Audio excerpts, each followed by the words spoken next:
चाहे कितने आदमी को दांत काट लेता, उनका भी विष लगता।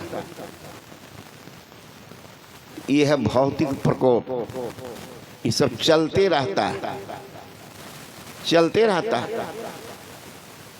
जीव से जीव को दुख होता। तो आदमी जो है अपना भलाई नहीं कर पाता है। तो संत महात्मा गण कहते हैं कि जीवन थोर भया भव भूर, कहा धन जोर करोड़ बनाए, जीव दया कर साधुक संगत, पहो अभय पद दास कहाए, जासन कर्म छिपावत हो, सो तो देखत है घट में घर छाए, बेग गहो धरनी सरनी, न तो आबद काल कमान चलाए। अपने देश में एक राजा हुए विक्रमादित्य, बहुत न्यायोचित राजा, बहुत धर्मात्मा राजा विक्रमादित्य। उन्हीं का भाई था राजा भर्तहरि, और उन्हीं का भगना था गोपीचंद। तो राज जो करता था बिल्कुल नाप तोल करके, कोई प्रजा नहीं। तब तो उनके नाम पर चल, अभी नहीं कैलेंडर रखते हैं ठाकुर प्रसाद, देखिएगा विक्रम संवत। विक्रम संवत कौन है? विक्रमादित्य के नाम पर है विक्रम संवत।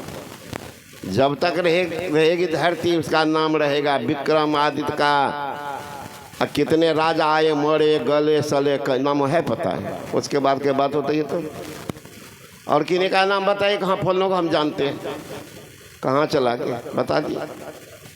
तो जिनकी कीर्ति वह जीवित है। राजा विक्रमादित्य का निकला घूमने के लिए, संजोग किया थोड़ा दूर गया तो जंगल झाड़ का था समय, एक बाघ दौड़ता चला आ रहा था। विक्रमादित्य सोचे कि हिंसक जीव है, क्या ठिकाना कि मेरे मन में कोई भावना तो है नहीं, गलत भावना। हित अनहित पशु पक्षी भी जाना, पशु पक्षियों जानते हैं हित को अनहित। कुतवा देखिए ना,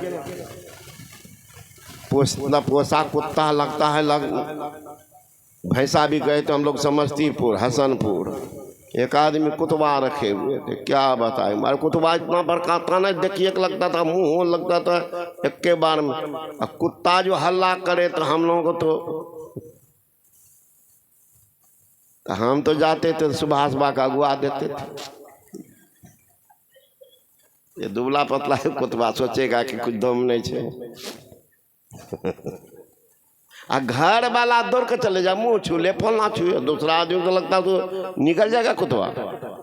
अब देखो तो पहचानता, तब छोटे सा दौड़ के जाता कुतवा को मुका दे रहा, छोटा सा बच्चा सा, वो पहचानता था कि मेरा मालिक है ना। तो हित अनहित को सब जानते। विक्रमादित्य के मन में आई बात कि मेरे मन में तो कोई भावना नहीं है, गलत भावना है, फिर भी सचेत रहना चाहिए। लेकिन बाघ आया दौड़ता हुआ, अब थोड़ा दूर जो बचा तब बाघ मुड़ गया। तो देखने लगे कि मुड़ के कहाँ जा रहा, तो बगल में एक वृक्ष था उस पर चढ़ने लगा। विक्रमादित्य खड़ा होकर देखने लगा तो उस गाछ पे एक आदमी चढ़ा हुआ था दांतुन तोड़ने के लिए। तो देखा ये बाघ आ रहा है इसी पर, तो हम ही को निकलेगा, भला वो मानेगा। जब तक जान रहेगा तब लोग बचाव का कोशिश करता है। गाछे पर से कूद गया तो वहीं हड्डी टूटी, वहीं पर मर भी गया।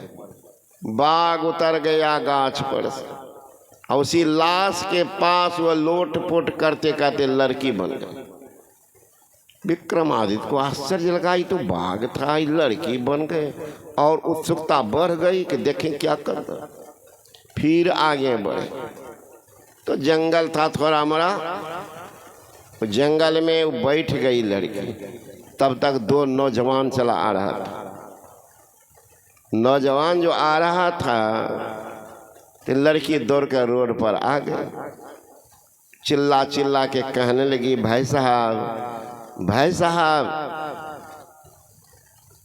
जब अनहोनी होने की होती है तो 117 की आपदा आ जाती। भाई साहब, लंका में आग लगी थी तो 49 हवा बह गई थी। लड़का कहता, क्या कहना चाहते हो? कहा, भाई साहब, बचपन में मेरे माँ बाप मर गए, येन केन प्रकार भीख मांग करके समाज में खाती रही। अब मेरी उम्र देख रहे हो, समाज पर विश्वास हट गया नौजवान सब पर से, तो छिप करके जंगल में रहती हूँ। कोई रोड पर चले जाते हैं, मांग लेते हैं तो दे देते, खा लेती हूँ। आपके जैसे सूझबूझ वाला नौजवान कोई गुजरते हैं, हमारी दशा को देख करके कपड़े लत्ते भी दे देते हैं। वही पहन के रहती हूँ, जंगल झाड़ में गाछ के पास रात में सो जाती हूँ। हिंसक जीव के बचाव के लिए कहीं छिप जाती हूँ, यही मेरी रूटीन है। लेकिन दुर्भाग्य देखो भाई साहब, 3 रोज से इस रास्ते से कोई नहीं गुजरे। भूख से अब लगता प्राण पखेर उड़ने वाली है। इतनी तीव्रतम भूख है कि लगता है अपने शरीर के मांस को काट के खा लूं। भाई साहब, कुछ है तो दे दो। दोनों भाई कहते हैं कि देखो बहन जी, हम लोग पंजाब कमाते हैं और बरसों हो गया था, हम दोनों की शादी भी हो गई है, परिवार है घर में। माँ पिताजी बार बार फोन करते कि बेटा आ जाओ, जल्दी से आ जाओ, घर में लोग इंतजार करते हैं, ये लोग दुखी रहा करती है, आ जाओ। तो घर से जब जाता हूँ तो ये तो घर के लोग पराठा, भुजिया, पकवान, फलनारे चिलनारे सब दे देते। उधर से कौन हम लोगों को देंगे भाई बहन जी? हम लोग पंजाब कमाते, तो अपने हम फुटपाथ पर कुछ मुड़ी, कभी खुरमा, तो कभी गुपचुप खा करके जीवन काटते काटते 24 घंटे तो हो ही गए हैं पंजाब से आने में। तो पास में तो खाने की सामग्री नहीं है, लेकिन पैसा है। लो बहन जी 10 रुपया आप देने लो। लड़की कहती है, चेहरे से तो मालूम पड़ते तुम लोग पढ़े लिखे नौजवान हो, समझदार हो, लेकिन तुम्हारी बुद्धि लगती मंद है, बेबूझ हो तुम, बेबूझ। अब मैं बेबूझ? हाँ भाई साहब, अरे मैं रुपया खाऊंगी क्या? भूख से प्राण निकल रही है, भोजन की सामग्री चाहती थी।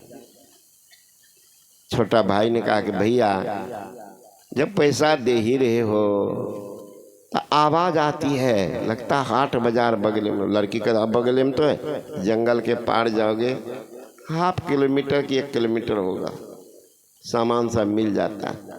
तो बड़ा भाई ने कहा कि ठीक है, तब सामान लेके तुम यहाँ रुक जाओ, मैं इसी 10 रुपया कुछ दे देता हूँ।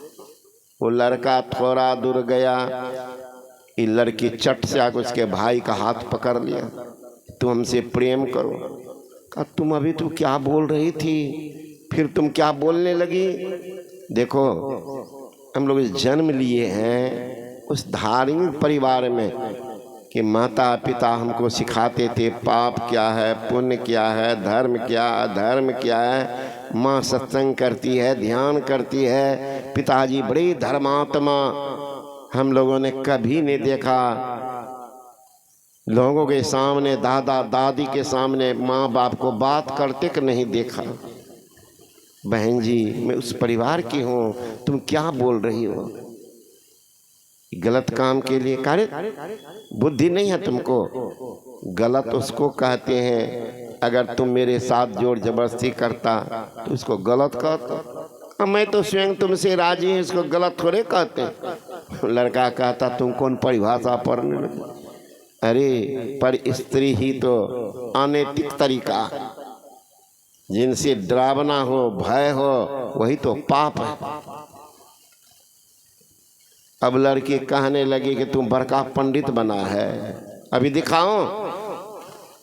का क्या दिखाओगे? वो लड़का का पकड़ लिया भर।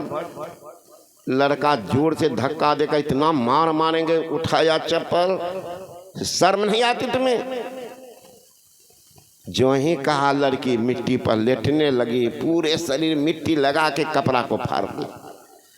तब तो उनका भाई आ गए। अब धीर जार बेजार वो लड़की रो रही, उसके भाई तो अबाक हो गए, क्या हो गया है ना? लड़की दूर का आई, रोती बिलकती कहती है भाई साहब ऐसे ना समझ बेवकूफ भाई को साथ में लेके चलते हो। तुम उधर गया, इस मेरे साथ जोर जबरदस्ती करने लगा, मैं नहीं